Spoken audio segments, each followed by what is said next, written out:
So be easy on yourself and be loving to yourself and be more forgiving with yourself.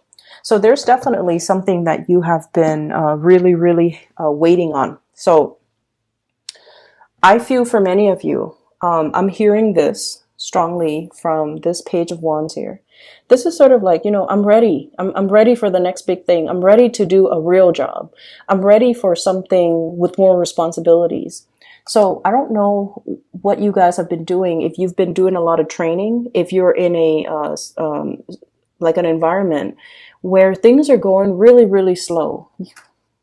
The hangman, waiting in suspension, waiting for things to happen, being in a situation where there's a lot of work to be done. There's a lot of people or projects or things that need you. It's almost like you're there to help. You have the skills, you have the expertise, but for whatever reason, whoever is overseeing the situation feels like you're not ready. So they're not giving you that opportunity to prove yourself. They're not giving you that chance to get out there and get your hands dirty, roll up your sleeves, and just take care of things.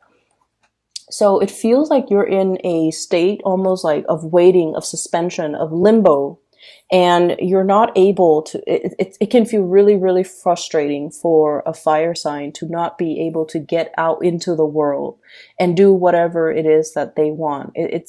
I feel like you might be in a capacity where you are learning things, okay? This is usually like going back to school, mastering a skill, mastering a specific concept, a theory, before you can go out into the world. Once again, this ivory tower type of a situation. So I feel like many of you, you're going through some training. It could be some legal training that you're dealing with. It could be learning how to do things properly. There might be legal ramifications if things are not done in a specific way, or if it's almost like you have to cover your butt so that you don't get sued, or you have to do things in a procedurally correct way. Otherwise, people can sue. So I feel whatever the situation is, I know that it's very, very frustrating, and you feel like you've mastered it, and you feel like you really want this opportunity to prove yourself, to put theory into practice, and to be able to help a lot of people and to make the situation better, because there's obviously a need for you in this work situation, but you're not giving the chance and the opportunity to exert yourself. Okay. So that's the first thing. And it can be really, really frustrating. But I feel like the overall message that I'm getting here is in divine timing. Okay. You have to master one thing before you move on to master another. Okay. It's like that woman in the kitchen. She's multitasking. And whenever we multitask, our attention is always divided. So when we do one thing, we can do it really, really well. When we multitask, our attention, our focus is drawn towards different things, and we could never do those things perfectly well the way we would have if we only had one thing on our plate. That's just the way the human brain works, okay? So as much as we feel like we can multitask, the quality of the outcome of the end result always diminishes. And so I feel like the universe is teaching you a lot more about patience, a lot more about, let's learn something, as frustrating as it is. Let's learn something and be a master at it, so that when we break away from this ivory tower, when we bring theory into practice, into the real world, we can do it right, okay? The kings, and this is your energy, the kings always do things the right way. They've already mastered it. They've been through it. They have the skills and the knowledge and the experience and whatever it is that's required of a ruler, a leader, breadth of vision, hindsight, the whole learning from past experiences. But I feel like, the universe really wants you to master, rather than going into a situation excitedly, but not having the skills and the necessary experience from your past to make the best of a situation, or to make something the best that it could be. So a little bit more patience and a little bit more waiting, I feel, is going to be in store for you. For some of you, There could be a lot of issues regarding children, okay?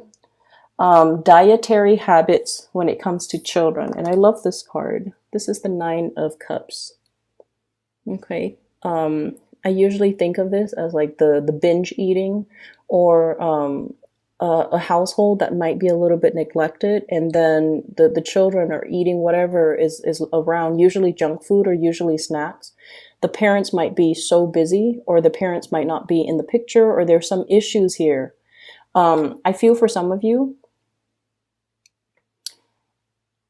if it's not your own children, you might be dealing with a child, and you might be compensating, taking care of a child, or giving the child a lot of love and attention, or you're feeling like the parents of the child are turning their back on the kid.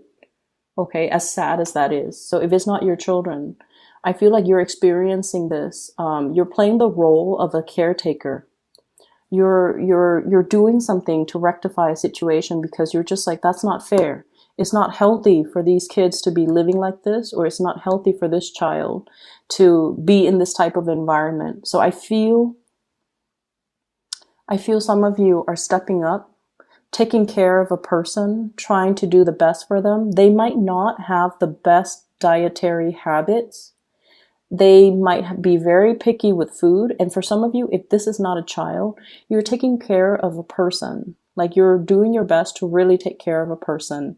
It can be a little bit difficult on your end because, time constraints, responsibilities, whenever we take care of another person.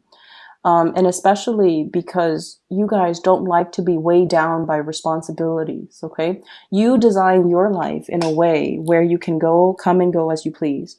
You can be in one city one day and the next city another day. Like, you design your life without baggage, without responsibilities, not because you're afraid of it, but because if you're not ready for it, you know yourself well enough to know you're not ready for it. So I feel like you have a little bit of resentment about somebody who has bitten off more than they could chew, and they're not taking care of their responsibilities. So it could be, somebody who has children when they're not able to physically take care of themselves, let alone their children. And then you have to step up and kind of tend to this situation. It's like doing that damage control, like cleaning up after them. Cleaning up after the other person, not so much the children, but cleaning up after the other person, because they bit off more than they could chew, and they create more work, more problems for everybody else. And so you have a little bit of resentment that I'm sensing here, but I also feel like you're dealing with this person. Whatever contributions you're making in their life right now, especially if it's somebody you're taking care of, a child or somebody else, your efforts are not going unnoticed, okay? I feel like this karma is going to come back to you tenfold. Like, it's really good karma, because I feel like you're taking care of the situation from the goodness of your heart, and because you feel like the situation is not fair. The Justice card, two people fighting over something when they're not really seeing the big picture. It's like ego battles, okay? Coming from a very petty space.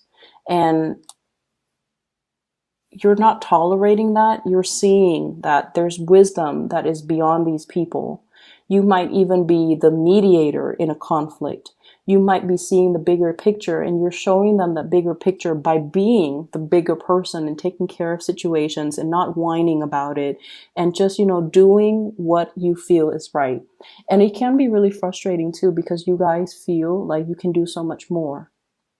Okay, so you feel like you can do so much more, but you're very cognizant about not stepping on other people's toes, not overstepping your boundaries, and also still holding the other person responsible. So like, you're not doing everything to alleviate them of the need to do it, to take care of their responsibilities.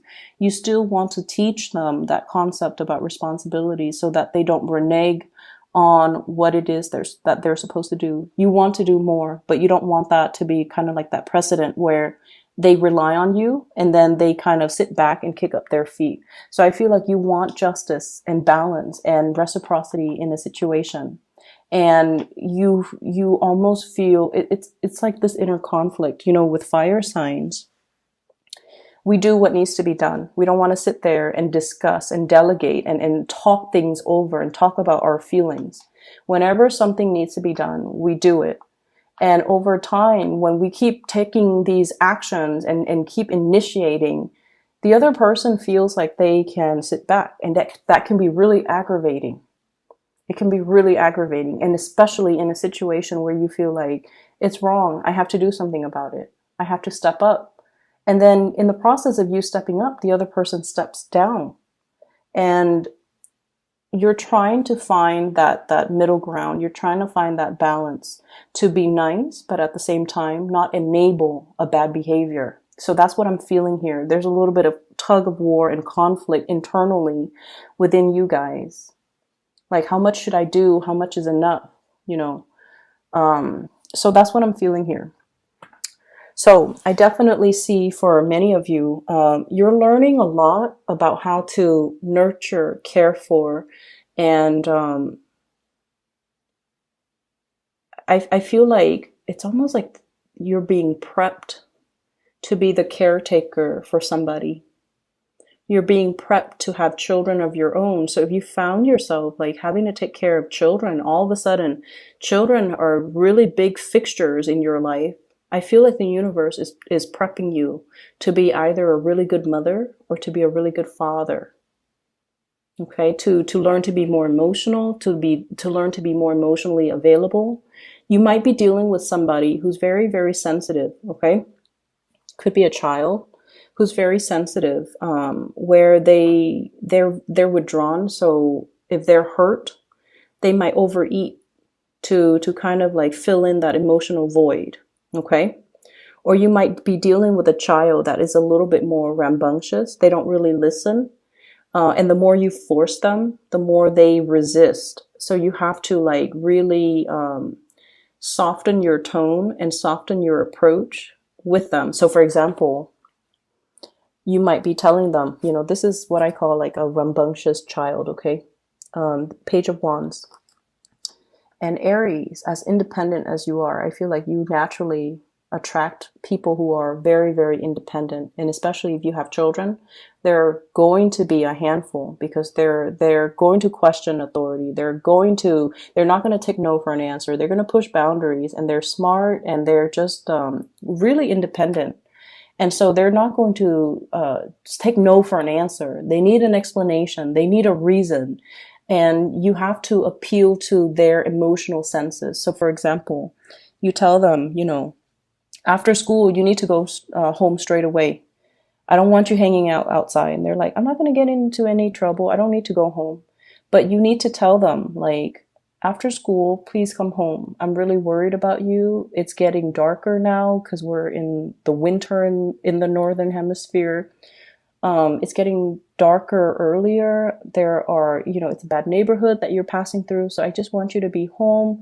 That way I'm not worried about you. Then when you're home, you can do whatever you want. So I feel like you have to make that emotional appeal with these children or these young people in your life so that they understand your restrictions come from a place of love rather than a place of punishment. Okay.